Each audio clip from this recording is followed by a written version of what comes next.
أهلا وسهلا فيكم في البانel discussion هاي المعنونة بعنوان Balanced Implementation of Artificial Intelligence, Technical Mind versus Business Mind. And in this panel discussion, we're going to discuss what I would like to make my own modification of the title, which is the technical mindset versus the business mindset. I mean, how can we move AI to business world and vice versa? So it's like back and forth kind of a relationship. I would like to welcome our speakers here. I'm going to start with Dr. Professor Ahmad AbuSalah. On my left, he's the first one here, and he's a core health informatics professor at the Institute of Health Informatics at the University of Minnesota, UMN. And he is also the director of the Clinical Informatics Core at the university. He holds a PhD in biomedical informatics from the University of Minnesota. And also he has a research background and focus on healthcare data management and analytics. I was speaking with Professor AbuSalah outside, and I kind of like the way he managed to do things with the, let's say, ability to mix and reach together with the research arm and the industry arm together to provide more solutions that both research and industry can benefit from. We also have Dr. Marwa Qaraqi, and she has earned her master's and PhD from Texas A&M University in College Station, and her research interests include predictive analytics, machine learning, signal processing, and wireless communications. Dr. Qaraqi serves as a reviewer to several IEEE and technical international journals and conferences. And she's actively supervises several graduate students in multiple institutes and universities. So she's engaged in multiple areas of activities that would serve either students, business, and all in the realm of AI. Welcome, Doctor. We also have Dr. Evelyne El Masri, and she currently works in as a technical operations project leader in the Non-Metallic Innovation Center, NIC. That's in Cambridge, UK. She holds a PhD from the University of Southampton in the Institute of Sound and Vibration. And the way that she works in research focus is the novel algorithm to detect corrosion in embedded reinforcement in concrete structures. So welcome, Dr. El Masri. Last but not least is Professor Ahmad, Dr. Bassam Musaffar.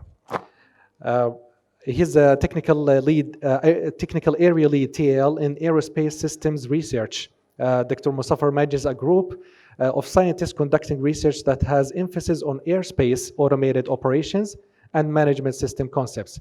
He is also leading a team that is developing pioneering concepts and technological solutions in aerospace operations. His PhD is in electrical engineering from the University of Missouri back in 1989.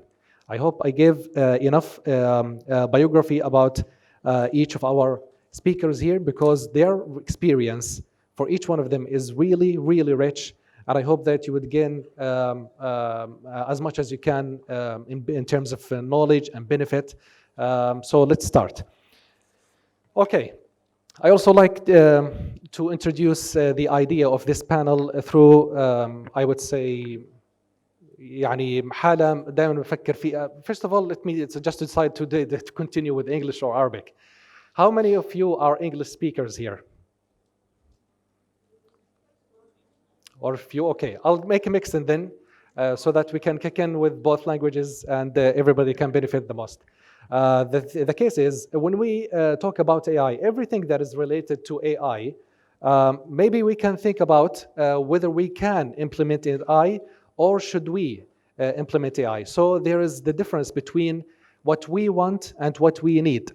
Do we want that or do we need that? That's the kind of synonym to that question. Do we need AI to implement it in certain business, and can we implement AI in that business? Let me give an example. A call center, maybe an agent who calls you in the name of a communication or telecommunication company to get a survey of your satisfaction about their service. Maybe this human agent can call or make multiple calls during the day within 24 hours. How about if we replace that human being with a robot system that is chatbot that can talk to other humans and make with efficient calls the same idea and the same data that it can gain, but also with a higher number of calls that it can achieve. Why? Because in the eyes of the business owner, it can perform faster, it can perform more, it doesn't require medical leave, it doesn't get sick, it doesn't require vacations, it doesn't sleep. So it can continuously work on a 24 hours basis. Not unlike human being who can then move on from such a type of jobs and then leave it to AI to take care of it so that the human being can move on to more creative solutions and more sophisticated jobs. So that's from one side. And from the other side, what about the business owner? They would mainly look at the thing as AI can help them in cutting the costs, or the cost of operational cost and the having someone who can do the job on behalf of multiple human beings, etc., etc. So there are multiple ways to look at this area, and I would like to start with our first question. Since I would say to our panelists, and I would start with Professor AbuSalah. What are the use cases that you can share with us from your own work field and experience that are related to artificial intelligence implementation? Thank you, Dr. Adi. As Dr. Ali mentioned, basically, I managed the clinical informatics core for the University of Minnesota, and that core basically has two arms, if you would. A research arm where we connect with collaborators, researchers at the University of Minnesota and other universities. Plus, there's a business arm, which is more of tech commercialization and has a strong connection with the Mayo Clinic business incubator that takes the idea from concept all the way to deployment and startup companies. So we have seen actually both. I have seen where my goal is to publish a paper, get a grant, get promoted in my academic rank, and I have seen basically the business side of it. And that's basically, and I came into this role because of my previous experience as Director of Data Solutions at Unite Health Group.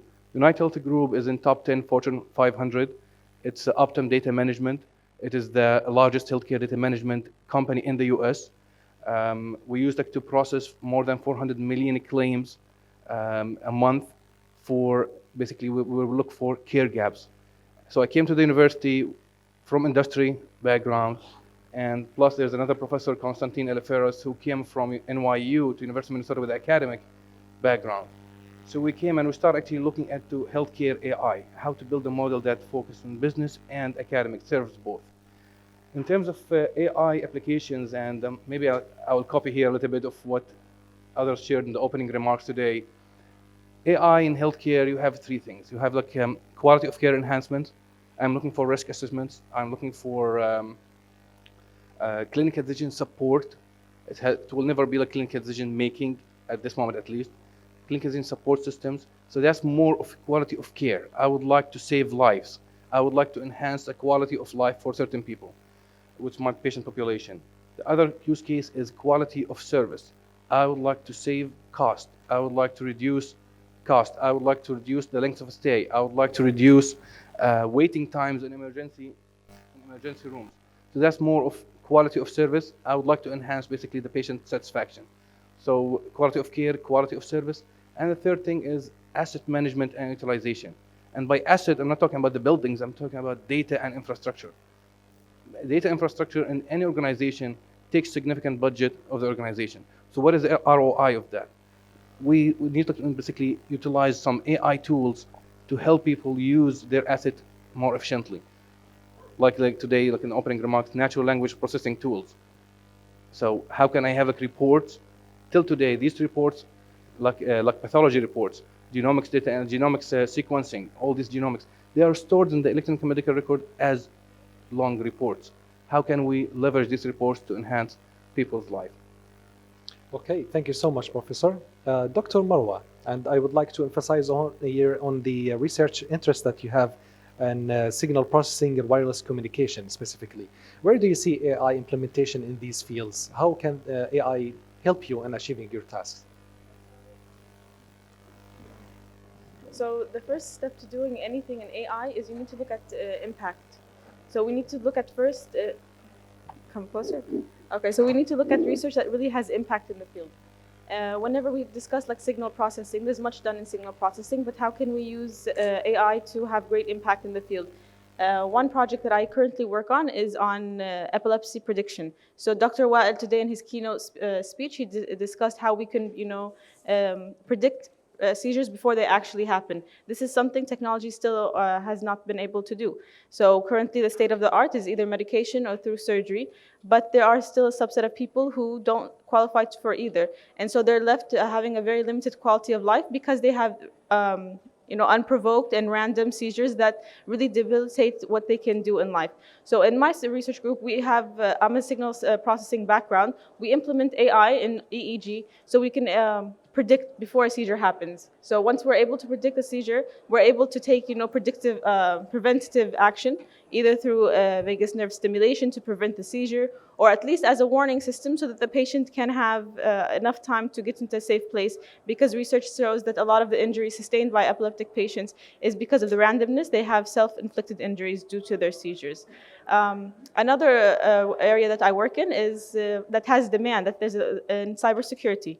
So as you can know, infrastructures are becoming more internet connected. So when we have critical infrastructures that are connected to the internet, you start having cases where you can have cyber attacks and malicious users, and they gain information to very sensitive contact. So you can see from the news, there's a lot of very big like Facebook and many of these organizations, they went under cyber attacks. So firewalls and SIM systems, they're pretty advanced, but they don't catch all of these attacks. So we really need to look into how we can implement AI techniques in order to prevent these cyber attacks. One of them, research has shown that a lot of these compromises come from within the network itself, from within an institution, for example. So using user entity behavior analytics to see how a normal, using anomaly detection. So you can build an algorithm that can model the behavior of a particular user, and then any deviation between this user would be something suspicious. And this is what we try to do in our research team, is that we try to look at how we can build the baseline and then how we can detect anomalies from within the baseline.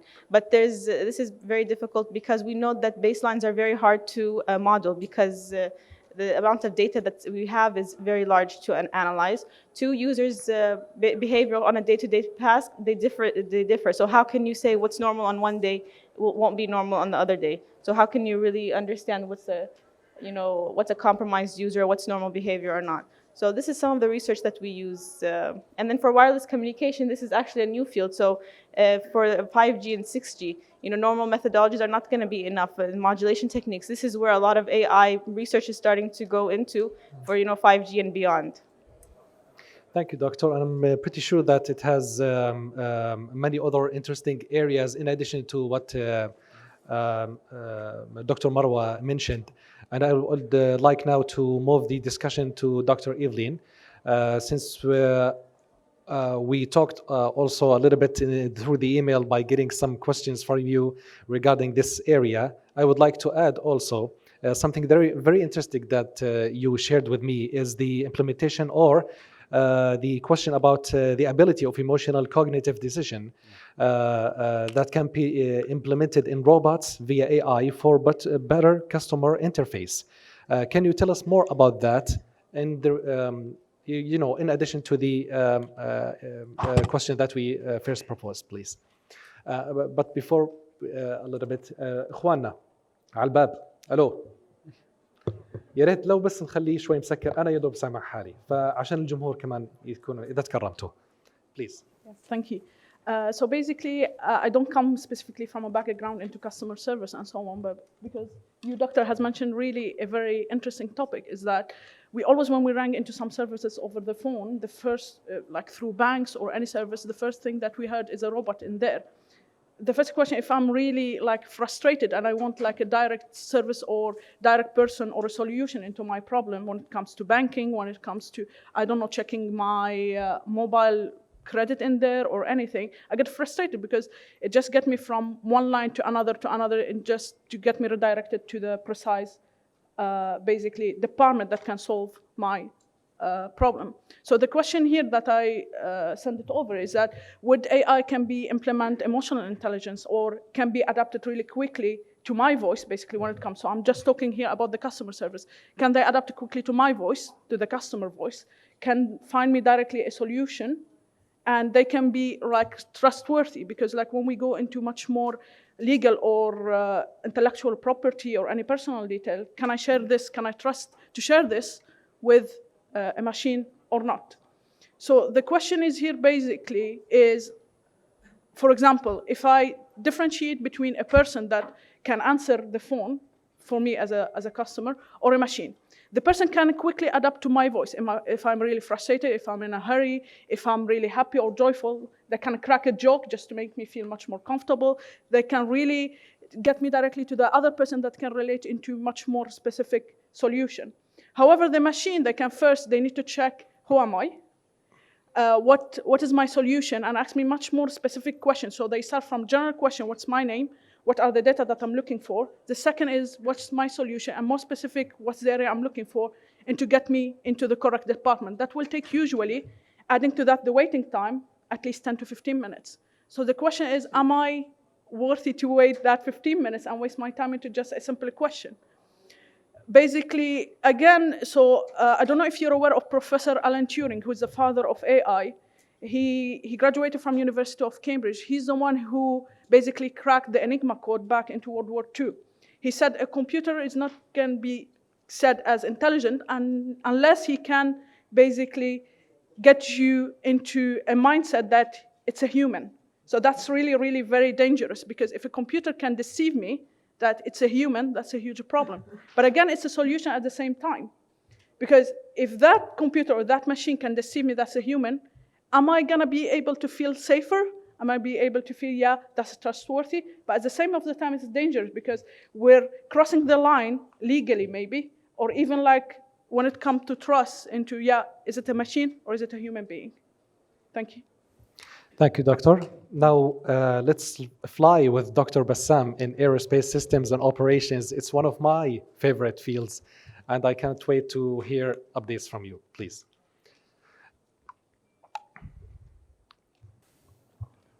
So in our area or in our group, we've been working on what we call air traffic management system. And we're trying to manage the aerospace in the United States, what we call the NAS, National Aerospace System. The goal, since we started working on this almost in the mid-'80s until now, is to do more automation, okay? Because of the number of flying aircraft in the air. So it's always increasing. They expect that like in the next 10 years to almost triple. So right now, civilian aircraft is almost about 60,000 flights a day. And if you add to that the flying unmanned aerial system or drones, I mean, it's going to be huge. Even the civilian aircraft is going to be about almost 3 times as much in the next 10 years. How do we automate things? How do we make things better to help the air traffic controllers deal with this problem? Because it's impossible. I mean, sometimes I visit these like control towers and I look at these controllers and look, how the heck do you do this? I mean, just like you're looking at this screen, which has, I mean, I wish I had time. I could have shown you some videos of these things. I mean, just like, it's almost like an ant farm. I mean, just like things are just going all over the place, and they really monitor them. And these humans just look at things and they're tracking them when they just, I mean, of course they have to zoom to the right level. So our purpose has been always to automate the air traffic management concept. And when the FAA came to NASA to help them with introducing new concepts for flying drones or unmanned aerial system, I basically helped them write a white paper at the time of our approach to doing this. We recently, just almost a month ago, finished the 4th phase, which is the final phase of unmanned, I mean, it's basically, we call it UTM, so it's unmanned aerial system traffic management, okay? And the final phase was basically to fly these drones in urban areas. So we went to Phoenix, Arizona, and we were flying these drones over whatever populated areas for doing multiple things, delivery, whatever, monitoring fires, monitoring pipelines, monitoring power lines, any of these things. So, I mean, again, as I showed in one of my examples in my previous, in my talk, there's lots and lots of data, okay? It's not only the flight information that we are dealing with. You have weather information that you need to account for. I mean, that's by itself, it's huge, again. Because weather information is just like, you need to consider it. I mean, without using AI in these algorithms, for example, in the past, you see a convective weather, for example, stretching all the way from the north to the south. I mean, air traffic controllers, when they wake up in the morning and they see this storm that covers the east part of the United States, they start routing traffic from like JFK, you go all the way down to Florida and come up and go to that. That's hours of wasted time. So we implemented a system last year that basically monitors this traffic, weather forecast and looks for gaps in the weather storm. And as you fly, they start rerouting you again. And that cuts delays by a huge amount. Okay? And make the customers happy. I mean, that's what we look for usually. I mean, you don't want upset customers. All of you experience that. Like if you're sitting in the airplane and they push from the gate and they're just sitting there at the tarmac, like for half an hour or an hour, like what the heck are you doing? Okay, Right. Move. Okay, they can't because there are other stuff on the ground. So one of the projects I mentioned again is just called ATD2, which is rerouting or scheduling traffic around the runway. So we use AI in that project. So we look at the problem. I mean, how can we move traffic, okay, intelligently? So controllers don't have to deal with it. You look at the whole entire picture and you look at traffic and you have the time schedule for each aircraft and you start scheduling them to push back from the gate and basically go all the way to the runway and take off. So, and almost with zero delays. This system is implemented and currently working at the Charlotte International Airport and Dallas Fort Worth Airport.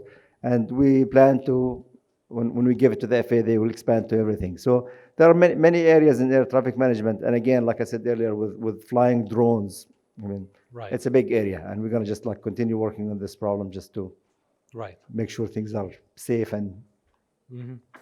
Thank you so much, Dr. Bassam. Sure. And I would like to go for one more round of questions with our panelists, and then would leave the opportunity to our audience to give more questions to us so that we can enrich the discussion and to stick also with the schedule that we have because there's a limitation in time. But here's the thing, I'm going to mix two questions together, which are, and I'm going to take it from the last thing that you mentioned, Doctor, about the traffic system. Even in flying systems that they need to have some sort of, I would say, a systematic way to manage where the flights are going, when they are launching, where they are taking off, where they are landing down on the ground. And I can imagine a sky, maybe in 10 years or 20 years from now, I can imagine a sky where my children would see it full of drones. We never see drones or barely can see drones right now. Maybe it's for shooting a movie or delivering some stuff using Amazon services and etc. But maybe you can imagine a sky that is really crowded with drones. In that sense, we can imagine that the need is coming right now to have some sort of aerial traffic control, the same way that we have for street traffic control. We can have some system that tells who violates what, where's the route that you can take from A to B to C, these kind of points, and how to manage this kind of traffic. And which leads me to the question that I'm going to propose right now, the difficulties of implementing AI, especially to someone who's new and fresh to this area. Now, let's take into consideration that many people here are also students from universities.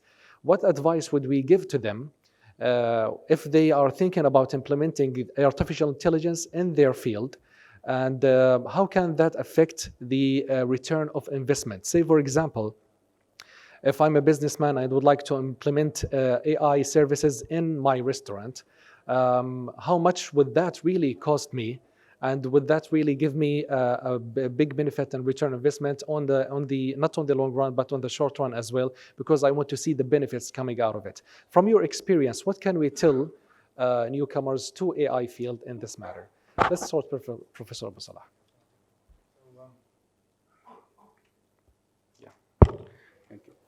So thank you. This actually relates to tomorrow. I'll have a talk about AI centers, how to establish AI center, and what are the key components of AI center. And I will try to link every single slide with the students. Where we actually, how can we connect AI centers with students? How we connect them with current students or fresh graduates? How can we connect like AI centers with universities, etc. So that's actually what we do over there, like in the US, and it can be done here definitely in Jordan. Speaking of AI in healthcare specifically, in Jordan, we can talk about this now because we know actually that there are companies and there are organizations that collected data. For example, EHS, Electronic Health Solutions Company, they deployed Hakim system in most hospitals with all the difficulties or challenges with that system, but still they collected large amount, vast amount of data. So they have data and we have computing power. So that's we can now implement AI. But when you implement AI, don't start from zero. Start from the lessons learned. Start from actually, there are best practices, there are guidelines. So especially when we talk about data governance, how can I share data? How can I use it? You are a patient, you went to a hospital, you shared your data with the hospital. Can I just take that data and use it to build my commercial product? What is actually the value for you as a patient? I made tons of money, but how about the patient himself? And that's actually now a big question mark in the US is patient governed data. I own my data. If you want to use it, I have to get something out of this. Another implementation actually is pharmacogenomic systems. How can you link your genomics data to medications? يعني أنت لما تروح توصف دواء للبيشنت تعطيه دواء تحكي له تعطي the same دواء ل two patients. واحد بحكي لك إنه yes actually it works fine with me perfectly. الثاني بحكي لك إنه هذا الدواء ما جاوب معي نهائيا. ليش؟ إنه في personalized medicine، في genetics عم تلعب في الموضوع، وفي لازم included في decision making process. ف it's coming في الأردن إنه ال AI definitely لأنه that's actually the time to implement it. هلا most of the challenges is number one lack of best practices. أنت when you want to build AI, compare yourself to organizations at your size. Don't compare yourself. If you're a small company, don't compare yourself to Mayo Clinic AI. Don't compare yourself like to large organizations. I want to be Amazon. Let's start from lessons learned, same size companies. Number two is data. When you have data, you may have like tons of data. How about the data quality of this data?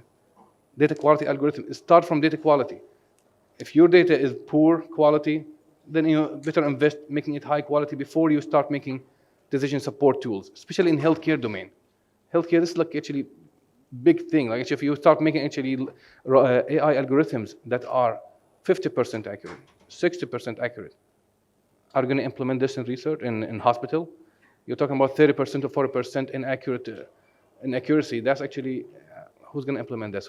If I tell the patient, if you tell the patient, you're a doctor, tell the patient, I made a decision using this tool, which is 60% accurate. And this connects to the ethics issue that we talked about initially in the opening remarks. So this is actually another challenge, data. Another thing is human power, human factor. And I think you all hear like in the opening remarks, actually if you ask people, like, I want data scientists, I want skilled data scientists. Number one, they're like very huge lack in data scientists all over the world. You can actually post a position in the US and it can be open for months until you get the right data scientist. Data scientist is not just like a person who can write SQL. It's not a person even and data scientist is not just a person, I know deep learning, I know machine learning, I know like this algorithm or that. It's a teamwork. Dr. Marwa here is image processing or signal processing. AI, you have image processing, signal processing, you have people who know deep learning, you have domain experts who are doctor or pharmacists who can interpret the data and can tell you, actually this makes sense or it doesn't make sense at all. So it's like a teamwork. How can we find people? And that's actually where you need the affiliations or collaborations with students from colleges to train them, and you need actually supervisor or senior consultants who can be remote consultants. You need affiliations with colleges like universities and science institutes like PHI or the Royal Jamia Almia Malakiyya. You need affiliations close. You're not going to hire all these people in your team. No way. So you have core team and you have affiliators. So human power, data, the best practices, and maturity of guidelines. I cannot come to Jordan and say, I'm going to implement HIPAA or I'm going to implement certain guidelines for the US. How about Jordan? We need to build something for our region here. Right. Thank you so much, Professor. Dr. Marwa, since you supervise multiple graduate students as well, what can you share from your experience, and how can you guide students specifically, especially who are working on their startups as well, and how to make it a bigger scale as well? So thank you for the question. Well, the first thing that I tell my students is that you should work in an area that you are passionate in. So in order to conduct good research, impactful research, it should be something that you are passionate about and not just something, it's just the next wave. So AI, is a very hot topic. So a lot of students, they come to me and they say, I want to work in something with AI. So, and the first question I tell them is, what is AI? I want you to describe to me what is AI and what you want to do, how will it impact, your field that you are in. So this is the first thing that I ask them. The second thing is that we have a couple of students at our university who do have startups. And the first thing they want to do is implement some AI into their startups. But like I said, you have to ask intelligent questions. How will AI help your company? What advances will it make compared to what the status quo is? What are similar companies doing in the industry? Are they implementing AI or have they not yet implemented AI? Do you have the skill set to implement AI? These are the very important questions before people just jump on the bandwagon and go for the next big thing. Just to address a couple of your points that you asked earlier about the challenges. So we have a couple of challenges that must be addressed before implementing, wide-scale AI. So like in the keynote speech this morning, they were saying that until recently, AI was not very well implemented. Some of the big players like Google and Facebook and Amazon, they do things at a much more advanced level. But until maybe, let's say, 20 years ago, AI was a very science fictional term. We would only see it in movies. So that gives us several challenges. One is that computing power. So the way that it's done now, we have a lot of cloud computing, and it's helped do machine learning and deep learning until now. But with the advancement of AI, we're going to need much more advances in computing power, especially when we talk about real-time data analytics and real-time AI processing. The second thing is in skill set. So this is where I always recommend students who are interested in AI field is that they should be taking a lot of courses because we need to build our human capacity in this field. So for example, if you are interested in the health domain, then I would, doctors, I always recommend integrating. We want to be a multidisciplinary field. Doctors with AI, let's have people who are in the oil and gas industry who are also incorporating and taking courses about AI. So that way you develop more human capacity in how AI can help different sectors. And I think the third, and a lot of people that overlook is ethics. This is a big challenge in implementing AI everywhere, is that ethically, is it appropriate to take my data and use it without my knowledge? I don't know how my data is being implemented, especially for in many scenarios. Like the question I asked today is for data for in the healthcare domain. So there's a lot of data that people are getting. There are IRBs that kind of regulate it, but what if there's an issue that we use AI for predictive analytics and a wrong decision is made? Who is held liable? So this is one solution to this, is that there has to be more, the government has to be a big player in AI and in the new development of policies. They have to make policies that are fair, that protect the consumer's right as well. So ethics is a big issue that also needs to be addressed before we all just jump into the AI bandwagon. These are the challenges. Mm-hmm. Thank you so much, Doctor. I'll move to Dr. Evelyne, and also to focus on one of the things that always catches my eyes whenever I read your bio is the design of novel algorithm to detect corrosions in structures. And here, that's like such one of the examples in engineering world. And since we're talking about engineering, how far can engineering go with AI? So something that can be programmed into something that can be made, Thank you. Yeah. So basically, my expertise is AI into construction, which is high-rise building. Now, like the new boom worldwide is to have these high-rise building because we need to anticipate for less usage of the horizontal areas, basically, and just to go through and enforce the sustainabilities and green areas. One of the things is that AI is really nice term. We always need to go into really fancy stuff and try to implement it. But into the constructions, it's very competitive because your first obstacle is there. It all goes into the construction managers. Construction managers, for example, if you bring an AI platform or an AI tool that can help them into better planning, better execution, into optimize the materials in there as like usage, and a plan for waste management, much more sustainable materials. They won't like it because they will lose control over their construction site. And as well, keeping in mind all the political and social pressure into the construction management when it comes into high-rise buildings. So for example, from my experience, I implemented a new sensor with a non-destructive testing algorithm that you can put it into the surface of the concrete, and it can send you a signal once you have a corrosion inside the embedded reinforcement. When I come into to sell it into a contractor company and they want to implement it on site, the first question, would they accept, and would basically their manpower into the site would be able to know how to use it or how to put it. So basically, you need to bridge the gap between the solution that you're gonna bring, which is really fancy, which can be really cost-effective, and how you can bridge the gap between this solution and what you have as resources into the site or the platform that you're gonna bring it in. For example, if I bring this sensor, first, it's really sensitive to the noise. Second, it's really sensitive to the dust, and cannot anyone just go put it into the surface of the concrete and then leave it. So one of the obstacles that I face is that all the man work into the site, they're not even prepared to use this sensor. They don't know how to implement it. Even if we provide them with training and so on, they're not even prepared. Because one of the things, I gave them 5 sensors, they put it there, yeah, everything is fine. After a week, one of them is damaged. So basically, before coming back to your question, before coming into any AI solution and you want to implement it, a good advice, go and do a market search, define what are the push and pull drivers in there, what's your added value that you bring it in, and the most important question, can you apply it or not? Because we have a huge, huge problem there is the mindset that we have. Although you're bringing a fancy solution, but would they accept to implement it? So you need to think business-wise and not only technical-wise. For example, into my case, I really done really amazing job technically, but as business-wise, would they accept to get it, although it was cost-effective and it can be enhanced the durability and the monitoring of the structures. Thank you. Thank you so much, Doctor.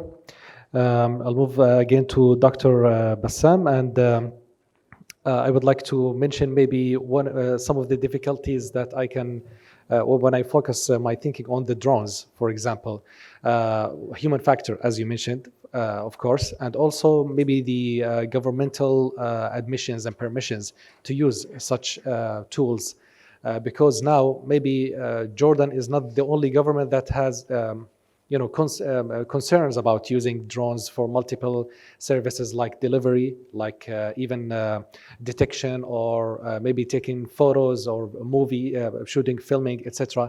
But also that would maybe delay the process of being able to even do research on such field before we think about implementing AI. So that's one challenge I can think of. Can you put more information on these two and any additional challenges you can think of, please? I mean, again, when we started that concept of, or we put the white paper together for the FAA and the government, I mean, we considered that as part of the plan that we had. And I'm sure most of you heard in the news, I mean, initially when people started buying their drones and flying them, I mean, this guy goes out and shoots a drone because it's interfering with his privacy. Yeah. Or some drones just suddenly flew in restricted areas. You go to an airport, I mean, you don't want to, I mean, you think maybe, oh, it's a small thing and I can't fly it in the airspace where a big civilian aircraft is coming. But if it hits a big civilian aircraft, I mean, you could just crash the whole thing. So, I mean, part of our implementation is just to make sure we take care of those things. So, I mean, the latest thing that happened over the last year, you cannot even buy a toy drone without registering it now with the FAA. So you have to send the part number, and they need to know before you fly it that you're flying. So if they catch you, or if they detect that you're flying this drone in an area which is you're not supposed to, okay, there are consequences to that. Okay? So that's like some of the simple things that they do. In terms of the research, when we're looking at delivery, so we try to do restricted airspace for drones to fly, like for delivery. So we do what we call geofences. So again, we help define these geofences and make sure that drones only fly on those restricted paths or areas. The project that I mentioned to you that we did with this UTM, the last phase, okay, we have basically a cloud-based system. So anybody who wants to fly a drone, they have to submit through our system a flight plan, and we basically approve or reject that flight plan based on what they plan to do. So if for example his flight plan goes through this residential area and it will basically interfere with somebody's privacy, or we will reject it, so he cannot fly, and we ask him to resubmit or put another flight plan. So there are many things that are basically taking place to make sure that we don't, or we take care of this ethics issue and not violate anybody's privacy or Got it. right to live normal life, basically. So, Right. Thank you so much, Doctor. absolutely. And I would like to thank our panelists, all of them, one more time for their feedback. And now I will leave the voice to you, our audience. All right, so how can you and other developers in this field keep updating AI fast enough to keep up with the rate of advancement of used technologies and materials for technology around the world? So what you're asking about, Mustafa, state here. تشرح لنا أكثر عن السؤال لأنه I think you're asking about the how fast can we update AI? Okay, what I was trying to Okay, what I was trying to deliver from this question was every day things are changing. There are a lot of dynamics in our world today. For very negatively speaking, people are dying every day. A lot of weather conditions, climate change, global warming. For any AI machine, there would be a lot of factors that will play into role when programming it. So my question is, as a programmer, as a developer, how can you keep up with the change of all of the variables and factors around the world to ensure that your AI quality is optimum? Okay, try to take it. So actually, this is actually a very interesting question and very actually good question because it's a big research area. Some of the AI algorithms called self-corrective algorithms, which basically has a feed of data, basically reads the output and starts self-correcting itself, self-correcting the AI algorithm behavior. But that can take care of part of the problem, but not the whole problem. You have many parameters here. If you change actually any business decision, I'm not talking about here AI. Let's change about business decision, business process. This may impact the AI outcome. So AI algorithms must be actually totally reviewed, annually reviewed, regularly reviewed by experts all the time, measure the accuracy, measure the impact on decision. This is number one or number two. The other point is there's no generalized AI algorithm. So if I build an AI algorithm to reduce or avoid basically risk in surgical procedure like kidney, like liver transplantation. If I build it and that's the accuracy of this algorithm is 90% or 95%, if I take it to Dr. Marwa's hospital and I tell her, hey, I'm going to sell you this algorithm, the first thing she will ask me, okay, how much is accuracy, and can you run this? Can you get the same accuracy using my data, my hospital data? So there's no one generalized AI solution. AI must be always customized to your organization and must be always. Number one, you have the loop of self-correctness, and number two is your team must always review it. There's no one AI algorithm that would work at any time, continuously, basically, without changes. Yeah, I agree with Dr. Ahmad. So it's like anything in the medical field or anything, you need to constantly update your system in the technology or AI algorithms, as time progresses. The same thing in surgical procedures have changed immensely from 10 years ago till now, and it's the same thing for AI. AI is not going to stay, even if we have an optimized system now. In 2 months, it might not be the optimal system anymore. Thank you. Muzaffar, would you like to add something? Just a quick comment. I mean, I know I haven't worked in this field for many years, but I mean, in the late 80s, early 90s, I did something called with fuzzy logic and neural networks, and some of my research with this colleague who was at UC Berkeley. I mean, he passed away many years back. His name was Lutfi Zadi, the founder of fuzzy logic. So we actually did implement a system that learns new rules. Okay, so it was a rule-based system. Okay? I mean, almost the precursors to AI during those days. But I mean, as you get more information, okay, you can implement systems. I mean, if you are specific to your domain, again, it's not going to be the general AI machine that solves all the world's problems. So you can implement things that can learn new rules based on new data that you're getting. But that means you're continuously getting this new information, and you're training your rule-based system or your neural networks to learn this new information and update your knowledge basically on them. Thank you so much, Doctor. I would move to the next question, which is from Sarah, and it says, since many people are concerned on the massive loss of jobs or job opportunities due to the introduction of AI in the work field, what are the other jobs man would do instead of the jobs that have been taken care of by AI? That's a very good question. If you allow me to introduce some sort of answer here, any kind of question that you would feel like a robot while doing it is going to fade away. Okay. Any kind of job that you would feel that doesn't really require much more emotions and it becomes repetitive to you in a way that بتعرف لما الواحد يشتغل بشغل كثير اكسسيف لدرجه بقول والله حاسس حالي مشيه. كم واحد وصل لهي المرحله في حياته؟ اكيد كثير. So that kind of job اللي ممكن بعدين خلص the machine would take over it and move on. Now, what would humans do? It would leave much more space for us and room for us to move on to do more complex jobs, and more creativity is required in this case. Any additions? And just like don't keep thinking about actually AI that AI will win all the time versus a human. Like the example, I would like to use the example that Dr. Adi used at the beginning, like customer service, phone calls. Like in the US now, companies are proud that they have real people answering you, not machines.